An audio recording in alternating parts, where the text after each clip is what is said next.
November 7th, 1983. The air over Western Europe was cold, metallic, and alive with the pulse of machines built to end the world. Across NATO command centers, teletype machines clattered, radar screens glowed, and encrypted messages flashed through secure lines marked Top Secret. Exercise Able Archer. To the men running it, this was routine, a high-level training drill simulating the outbreak of nuclear war. To the Soviets watching from the other side of the Iron Curtain, it looked terrifyingly real. For 10 days, the exercise would bring the world closer to annihilation than even the Cuban Missile Crisis. And almost no one in Washington realized it was happening.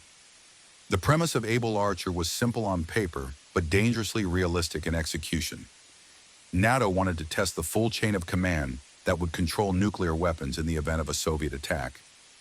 Unlike previous drills, this one would include live message encryption, new command protocols, radio silence from senior leaders, and the simulated transfer of warheads to launch units.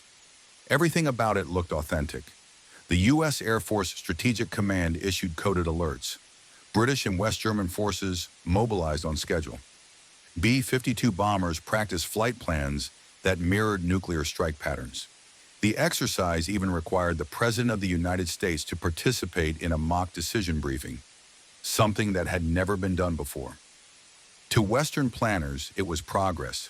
To Soviet analysts, it was indistinguishable from the start of World War III. In Moscow, the Kremlin was consumed by paranoia. General Secretary Yuri Andropov, old and ill, saw threats everywhere. The Soviet Union was in decline, its economy stagnant, its people weary, its military overstretched. NATO's Pershing II missiles had just been deployed in Western Europe, capable of reaching Moscow in less than 10 minutes. To Soviet intelligence, it felt like encirclement. The KGB had already been ordered to launch a massive intelligence effort called Operation Ryan, a mission to detect the first signs of a Western nuclear strike. Every embassy, every listening post, every spy network was told to report even the smallest anomaly that might suggest NATO was preparing for war. So when Able Archer began, the Soviets were already primed to expect the worst. On November 8th, KGB operatives in West Germany reported unusual NATO radio traffic, unusual flight patterns, and the sudden activation of nuclear command protocols. At the same time, Soviet radar operators noted that several U.S. bases had gone to DEFCON 3, simulated for the exercise but interpreted by Soviet analysts as genuine. In East Germany and Poland, the Red Army went on high alert. MiG-23 fighters were armed with nuclear payloads. Missile silos in Belarusia were placed on standby. Submarines under the Arctic ice received coded launch readiness signals. The Soviet Union, believing that a NATO first strike was imminent, quietly prepared to preempt it, and no one in the West had any idea. Inside the NATO command center in Mons, Belgium, Allied officers were too focused on the exercise itself to notice the storm they were creating. To them, realism was a success. It meant their systems worked. To Moscow, it was the sound of countdown clocks ticking toward Armageddon. The CIA's Moscow station began receiving fragmented intelligence that something was wrong. Reports from double agents hinted at panic within the KGB. One source warned that the Soviets believe a nuclear strike is possible within days. At Langley, analysts were skeptical. They assumed it was posturing, another round of Soviet bluffing. But in the Kremlin's war rooms, the fear was genuine. Andropov's doctors warned that his health was failing, but he refused to leave his desk. "We cannot afford surprise," he told his generals. "We must see it before it comes." He authorized limited readiness orders, code for nuclear preparation without overt mobilization. Across the Soviet Empire, entire cities went on silent watch. Military rail traffic increased. Strategic bombers were moved to forward bases. Nuclear command aircraft took to the skies on a 24-hour patrol. One Soviet general later said, "It was not a drill. We thought the Americans were coming." The irony was that Able Archer wasn't meant to intimidate anyone. It was designed to test communication efficiency, not trigger paranoia. But the timing was lethal. U.S.-Soviet relations had reached their lowest point since the 1960s. Earlier that year, President Ronald Reagan had called the Soviet Union an evil empire. NATO had begun installing Pershing II and cruise missiles across Europe. And only 2 months earlier, a Soviet air defense unit had shot down Korean Airlines Flight 007, killing 269 civilians, including an American congressman. The world was already on edge, and now NATO was simulating nuclear war with chilling precision. As Able Archer entered its most intense phase, American bombers began practicing low-level runs toward Soviet airspace. Missile units simulated launch preparations. The president's role-playing orders went through the exact communication channels used for real nuclear strikes. The Soviets intercepted all of it. And in their analysis rooms beneath the Kremlin, the data pointed to one horrifying conclusion. The United States and NATO were preparing a real first strike, using the exercise as cover. At that moment, the Cold War's entire balance of terror, built on deterrence and rational fear, nearly collapsed under the weight of misinterpretation. In the skies over East Germany, Soviet pilots sat in their cockpits, engines running, nuclear payloads armed. The world was one false radar blip away from annihilation, and almost no one in the West knew how close they were. In Moscow, deep inside the cold stone corridors of the KGB's Lubyanka headquarters, red lights flashed on the wall maps showing NATO command centers in Europe. It was November 9th, 1983, and the Soviets believed they were watching the prelude to Armageddon unfold in real time. Reports were pouring in from agents and listening posts all across Eastern Europe. In Warsaw, a Soviet liaison officer claimed to have intercepted coded NATO orders suggesting the transfer of live nuclear warheads to American bases in West Germany. In East Berlin, KGB Station Chief Oleg Kalugin reported unusual air traffic near Ramstein and RAF Mildenhall, consistent, he wrote, with preparations for nuclear alert. Each report fed into Operation Ryan, the KGB's standing directive to detect any sign of an American first strike. Andropov himself had ordered it 2 years earlier, convinced that the Reagan administration was planning a surprise attack disguised as a military exercise. Now every Soviet analyst believed the pattern was clear. The West was preparing to launch. In the Kremlin's underground command bunker, known as the Gorky facility, senior generals gathered around a map table glowing with red and blue lights. Each light represented a NATO missile site or strategic airbase. Marshal Nikolai Ogarkov, chief of the general staff, leaned over the display and muttered, "They are moving into final readiness." He wasn't exaggerating. NATO's Able Archer exercise had entered its final phase.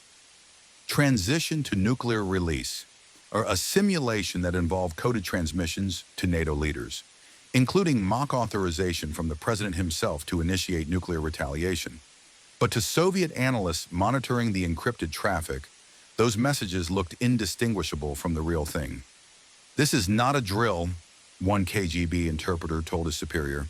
"These are war codes." The Kremlin's paranoia was fueled by more than the data. It was psychological. The Soviet Union had been losing confidence for years. The economy was collapsing. Afghanistan had turned into a quagmire. And American rhetoric under Reagan was openly hostile. Soviet leaders saw themselves cornered, facing a West that seemed to believe it could win a nuclear war.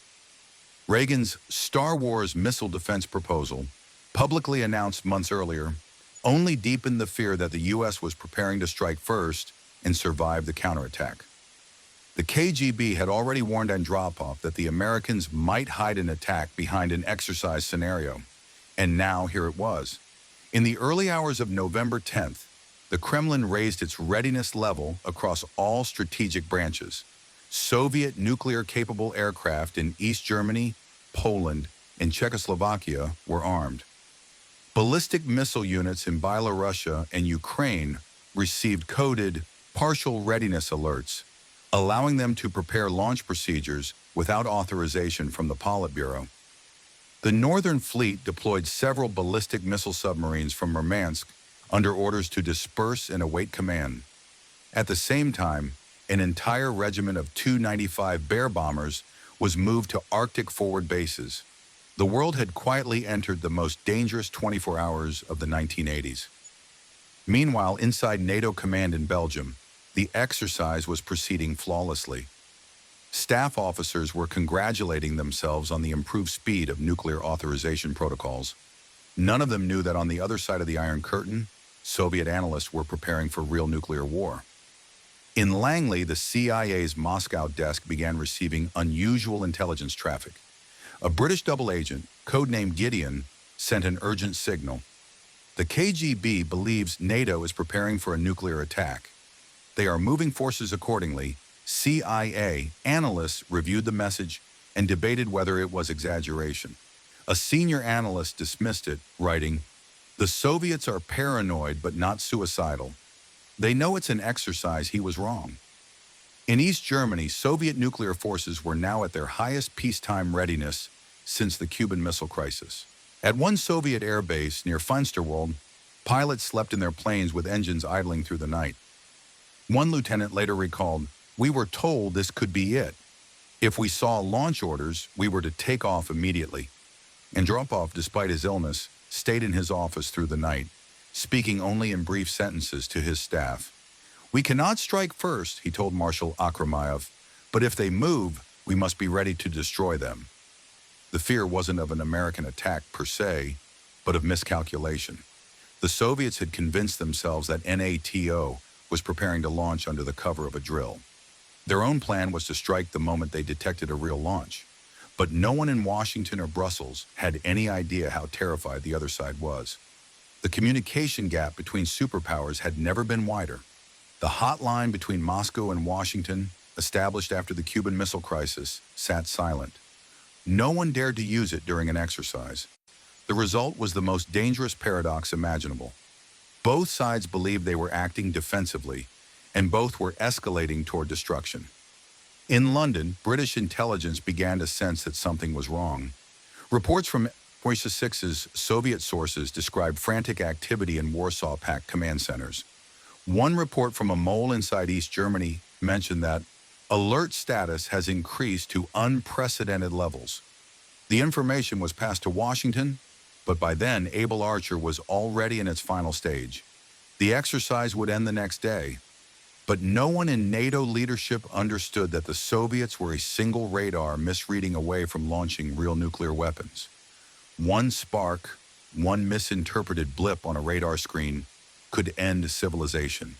And it was all happening because NATO had built a simulation too convincing for its own safety. By the morning of November 11, 1983, the world was unknowingly perched on a knife's edge. Across Europe, the air shimmered with the hum of engines and coded transmissions, the quiet machinery of annihilation. In underground bunkers from Brussels to Moscow, men who had spent their lives planning for nuclear war were now living inside their own nightmare. NATO's exercise, Able Archer, had entered its final phase, the simulated release of nuclear weapons. To the west, it was an organized display of military coordination.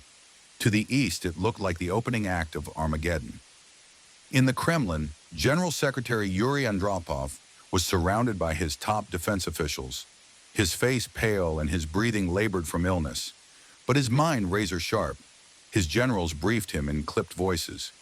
"NATO command centers have gone to launch readiness," one said. "Western European airfields show heavy night activity. Missile units are active." Andropov stared at the map. Red lights for American positions, blue for Soviet. "Do they know what they are doing?" he muttered half to himself. The men around him said nothing. Outside Moscow, strategic rocket forces were already in pre-launch configurations. At a missile base near Kostroma, crews were ordered to remain inside their silos. One officer later described it bluntly: "We were sitting on a loaded gun, and no one knew whose finger was on the trigger." In East Germany, the Soviet Fourth Air Army had armed several Su-24 bombers with nuclear payloads. Pilots were told they might have to launch without warning. The tension was so thick that many officers believed war had already begun elsewhere and that they simply hadn't been told yet. Across Poland and Czechoslovakia, Radar operators monitored NATO aircraft training patterns that looked like attack vectors. In one bunker, a young officer wrote in his log, "They are coming. This is not a drill." But the truth was that it was, and that confusion was precisely what made it deadly. Meanwhile, in the West, NATO commanders were oblivious to the panic they had triggered. Able Archer continued as planned. American, British, and German commanders followed the exercise script, simulating the authorization of nuclear release. Communications networks buzzed with encrypted orders labeled, "For training use only." But the Soviets couldn't see those labels. To them, every signal looked real. On their screens, the West was escalating minute by minute. For the KGB, this confirmed everything. They had long believed Reagan's administration was preparing to deliver a decapitating first strike, an attack designed to wipe out the Kremlin's leadership before the Soviet Union could respond. Andropov's worst fear was unfolding, an American nuclear launch disguised as a drill. That same morning, a small group of analysts at CIA headquarters began to realize something was wrong. A stream of reports from intelligence sources painted a terrifying picture. Soviet nuclear forces across Eastern Europe were fully armed. Spy satellites confirmed bombers on the tarmac, missiles fueled, submarines deploying.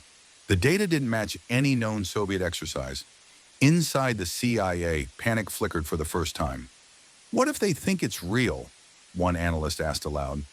That question changed everything. The alarm reached Washington, and within hours, a single name appeared in a top-secret cable that might have saved the planet. Oleg Gordievsky, a KGB colonel secretly working for British intelligence. Based in London, Gordievsky was one of MI6's most valuable assets inside the Soviet system.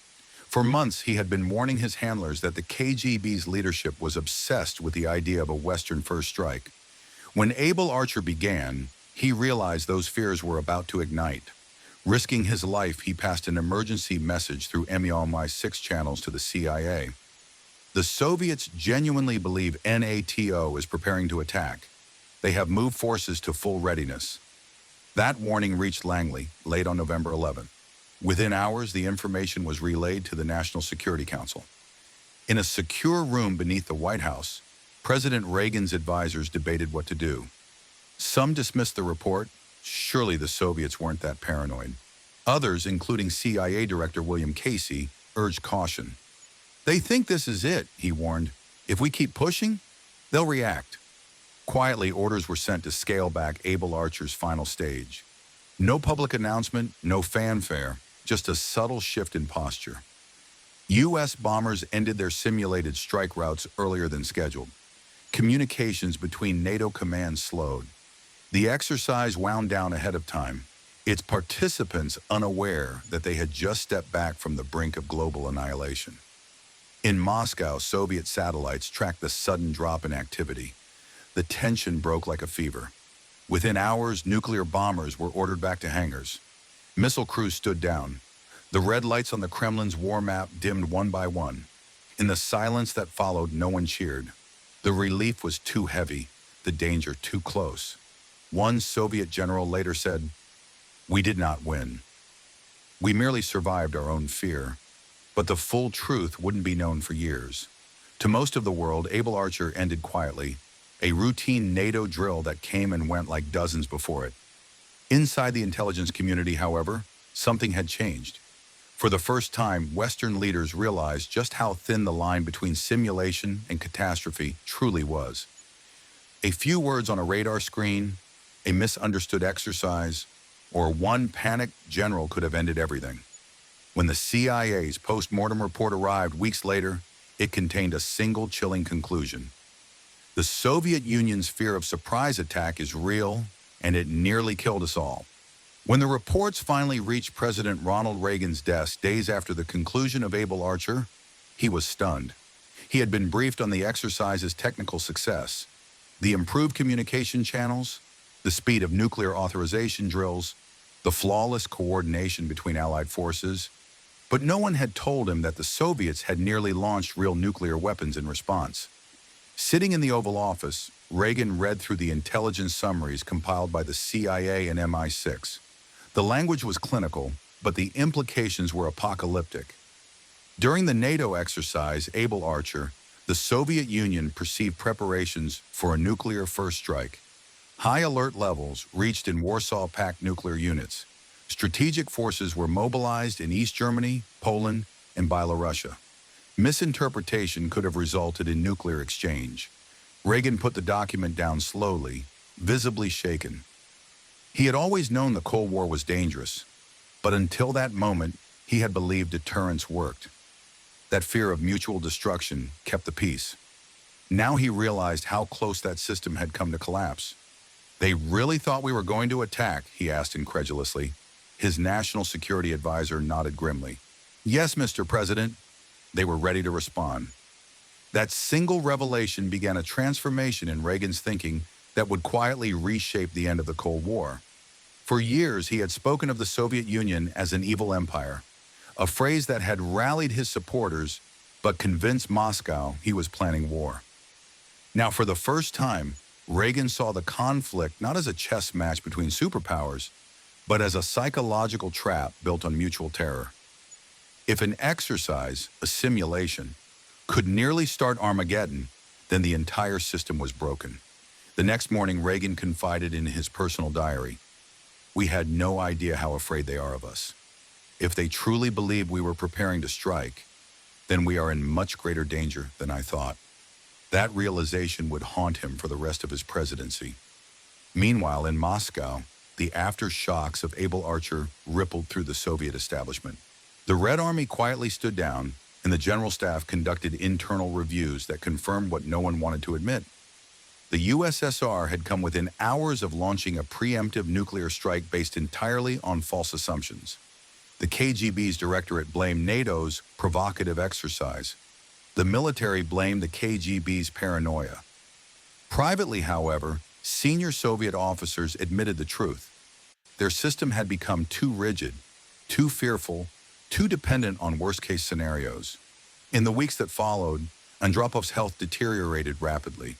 Bedridden in a Kremlin hospital, he was briefed that NATO had not been planning an attack after all. "So," he said weakly, "we almost destroyed the world by mistake."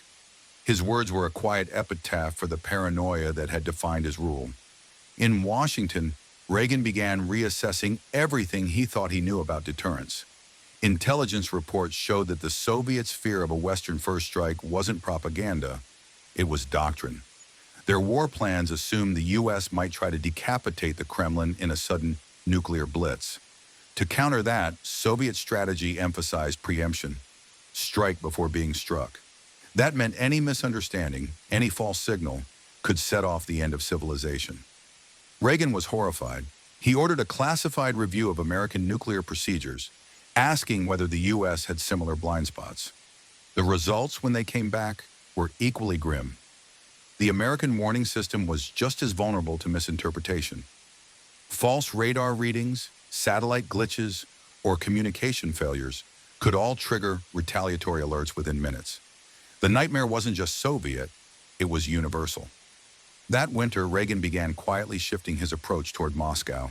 In early 1984, he instructed his advisors to explore diplomatic openings with the Kremlin. The rhetoric remained fierce in public, but behind closed doors, the tone changed. He began writing personal letters to Soviet leaders, expressing concern about the possibility of accidental war. Many of his aides were skeptical, but Reagan's conviction was unshakable. "If they're this afraid of us," he told one advisor, "then peace starts with understanding that fear." He later admitted that Able Archer had been a spiritual turning point for him, the moment he understood that both sides were trapped in a prison of their own making. Ironically, the Soviets never realized how profoundly the episode had affected their enemy.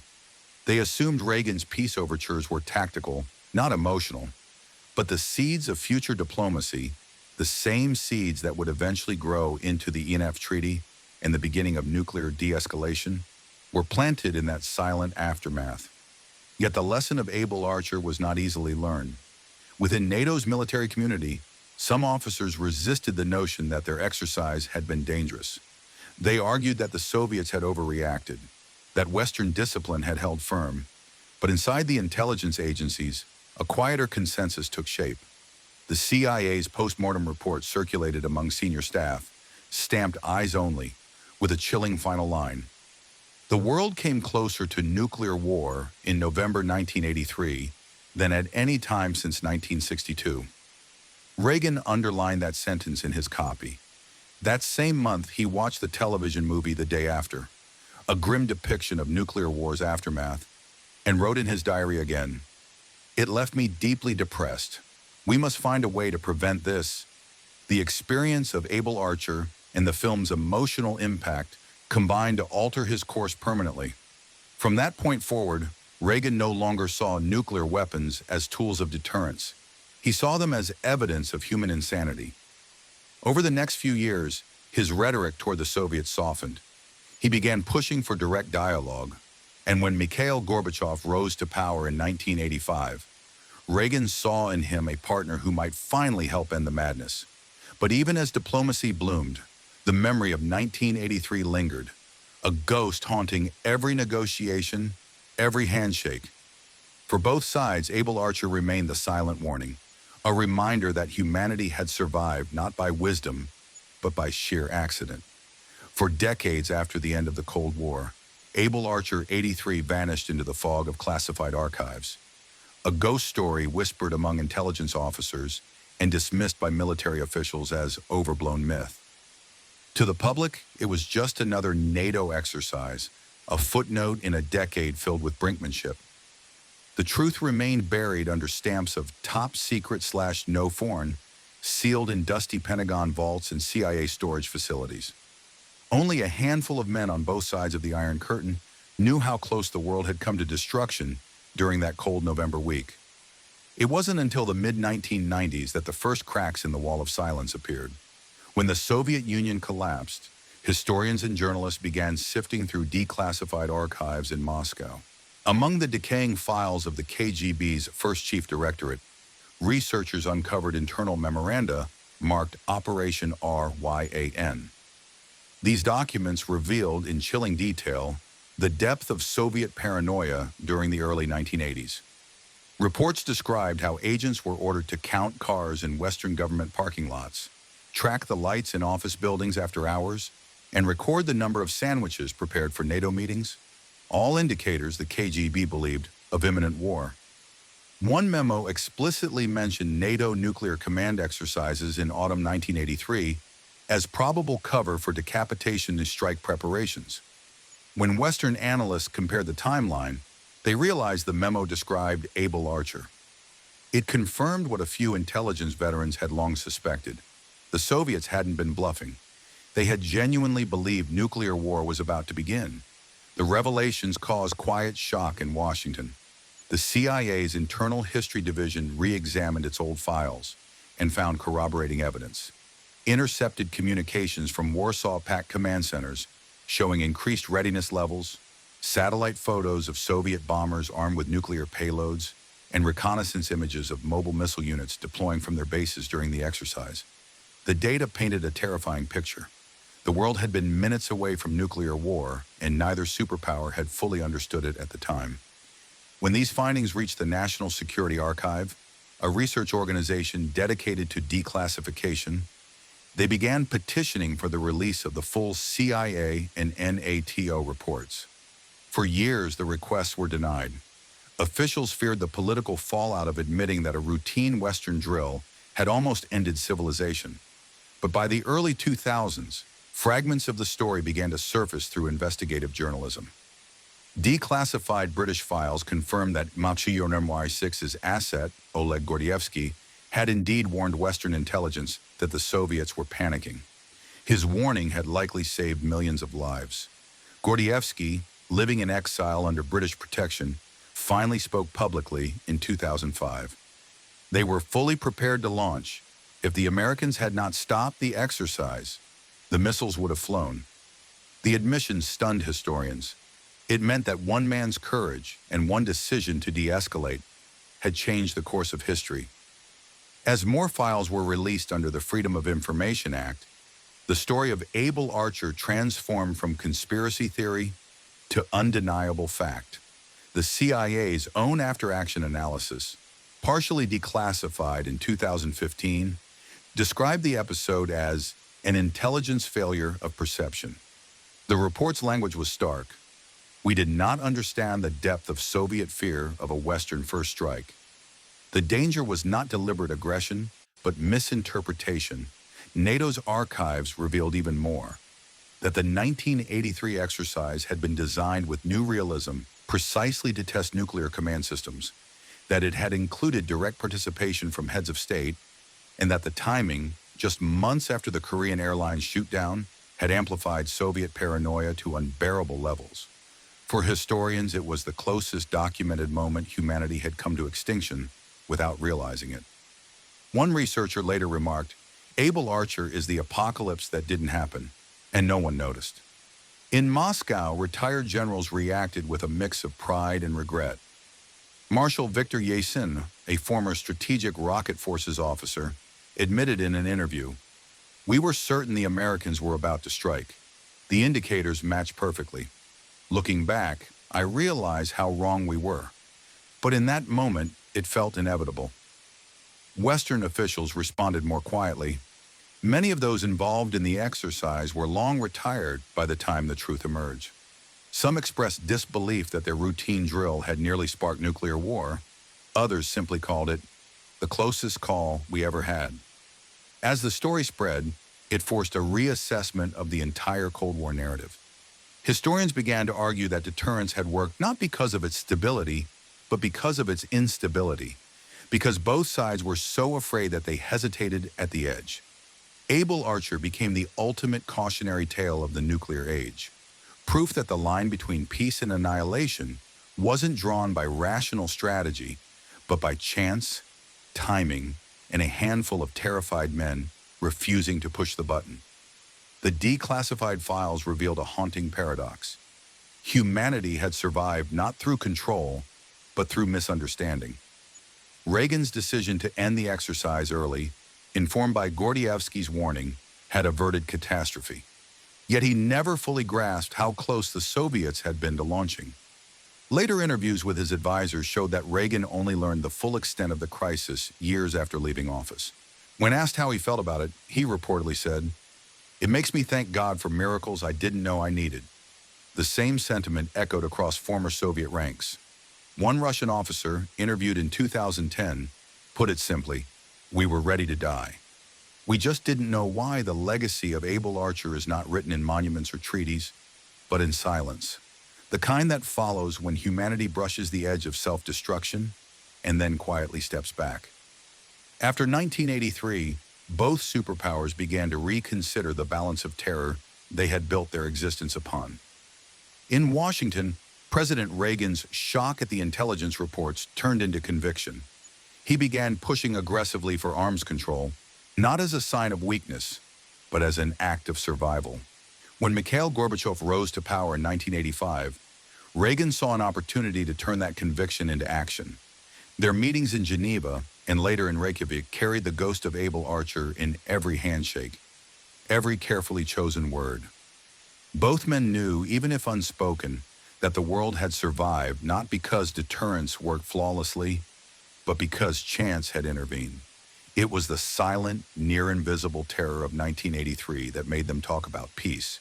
In 1987, when Reagan and Gorbachev signed the Intermediate-Range Nuclear Forces Treaty, eliminating entire classes of nuclear weapons from Europe, historians would later call it a triumph of diplomacy. But in truth, it was also an act of fear, a mutual recognition that the next miscalculation could be the last. The spirit of Able Archer haunted every missile dismantled, every silo sealed. Gorbachev himself later admitted, "When I learned how close we came to catastrophe in 1983, I knew we had to change everything." He wasn't exaggerating. The incident reshaped Soviet military policy. Their early warning systems were overhauled, new safeguards were introduced to prevent preemptive launches, and communication hotlines were modernized. The Kremlin ordered the creation of new protocols ensuring that no single false alarm or misread exercise could ever trigger global war again. Ironically, many of these reforms mirrored those introduced in the United States after Reagan's post-Able Archer review.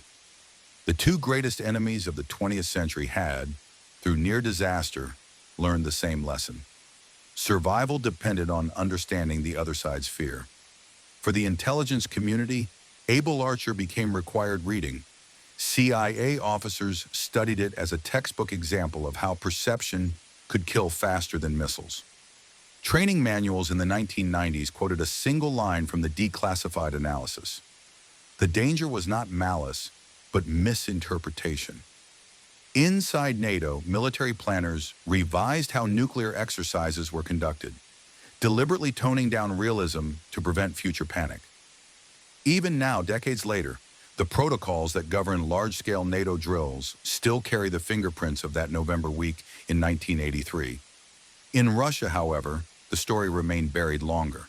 It was not until the 2000s that historians were permitted to publish details from KGB archives confirming the extent of the Soviet alert. To ordinary Russians, it was shocking to learn that their nation had once prepared for nuclear war based on a misunderstanding. To veterans, it was a vindication of their fear and restraint. One former missile officer told a reporter, "The only thing that saved us was hesitation. Everyone was afraid to be the first to act."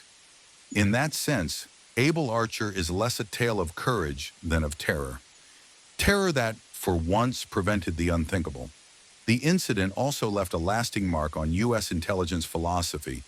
The CIA and NSA began emphasizing mirror analysis, the practice of seeing the world through the adversary's lens. They realized that knowing the enemy's weapons wasn't enough. One had to understand their fear, their psychology, their misreadings. It was a profound shift from the arrogance of the early Cold War to a more introspective form of strategy. The Pentagon, too, adopted new communication links with Moscow to reduce the risk of accidental escalation. In 1988, the Nuclear Risk Reduction Centers were established. Secure lines connecting Washington and Moscow 24/7, dedicated not to diplomacy, but to prevention. Every time those lines hum with life today, they trace their origin back to Able Archer. Yet the deepest legacy is philosophical. Able Archer forced humanity to confront its own fragility. The idea that the apocalypse could come not from aggression, but from confusion. The very systems built to ensure deterrence had instead brought the world within a heartbeat of destruction. It exposed the illusion that nuclear stability was rational, when in truth it rested on emotion, fear, and luck. Historians now place Able Archer alongside the Cuban Missile Crisis as one of the closest calls in history, but unlike 1962, there were no dramatic speeches, no public awareness, no heroic standoffs, just men in bunkers misreading each other's intentions while the world went about its business.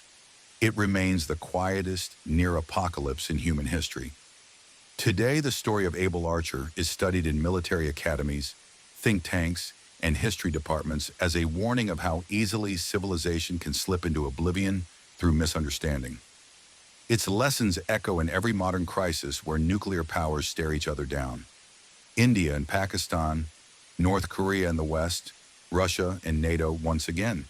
The weapons may have changed, the technology evolved, but the danger remains the same. Fear disguised as logic. The files once marked top secret now sit declassified in the National Security Archive, their yellowing pages testifying to how close the Cold War came to ending, not with a bang, but with a bureaucratic mistake. The men who lived through it remember not heroism, but helplessness. A British officer who participated in the exercise later said, "We thought we were training for war. We didn't know we were in it." The world survived November 1983 by inches, and only by luck. Able Archer stands as both warning and miracle, a moment when history stared into the abyss, and for reasons no one fully understands, blinked.